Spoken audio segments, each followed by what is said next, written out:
Hello everyone, good afternoon. দুপুরবেলা পুজো টুজো করে তারপরে আমরা বেরিয়ে পড়লাম, যাচ্ছি হচ্ছে চেম্বারে। রাস্তা দেখো সব সরস্বতীগুলো সাজুগুজু করে বেরিয়েছে। তো এই যে চেম্বারে চলে এসেছি। পিকু আর পিকুর এক ভাই এই যে খেলাধুলা করছে। আর এই যে পুচকুটাকে দেখো, আজকে পুজোর দিন ওর মা যতই বলছে বইটা ঠাকুরের সামনে রাখ, ও কিছুতেই রাখবে না, ও নিয়ে পড়বে। তো যাই হোক, তো আমরা এই যে খিচুড়ি খাওয়া দাওয়া করলাম। মেনুতে ছিল খিচুড়ি, আলুর দম, চাটনি আর চিপস। তো এখান থেকে সোজা চলে আসলাম আমরা জেলা স্কুল।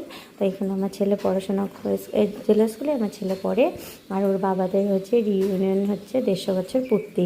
তো এখানে দাঁড়িয়েছে ওরা ব্যাচ নেওয়ার জন্য, আর হচ্ছে মোমেন্টো দেবে। আর এই যে এখানে হচ্ছে পুজো হয়েছে, দেখো জায়গাটা কি সুন্দর করে সাজিয়েছে। গোটা স্কুলটা না দারুণ সুন্দর করে সাজিয়েছে। আগামীকালকে সকালে র্যালি আছে, তো ওরা জ্যাকেটও নেবে, ওর জন্য ওটা লাইনে দাঁড়িয়েছে। তো আমি পিকুকে নিয়ে একটু ঘোরাঘুরি করছি। তো এখান থেকে আমরা বেরিয়ে যাব হচ্ছে কোর্টে। ওখান থেকে বেরিয়ে সোজা চলে আসলাম কোর্টে। কোর্টের পুজো তো দারুণ হয়। একটা হয় লয়ার্সদের পুজো, একটা হয় ক্লার্কদের পুজো, আর একটা হয় স্টাফদের পুজো। তো খুব সুন্দর ডেকোরেশন করে। আমি জলপাইগুড়িতে বিয়ে না হলে বুঝতেই পারতাম না সরস্বতী পুজোয় জলপাইগুড়িতে একদম মানে কি বলবো, এত মানে হই হুল্লোড় হয়, এত জমজমাট থাকে। আমি কখনো এত জমজমাট পুজো দেখিনি। তারপরে এই যে আমরা চলে আসলাম হচ্ছে আমাদের পাড়ার একটা পুজোতে। এখানে দাঁড়ালাম, এখানে একটু পুজো দেখলাম। এখানে প্রোগ্রাম হচ্ছে। তো চলো এখন বাড়ি যাই। সবাইকে টাটা, সবাই ভালো থেকো, সুস্থ থেকো।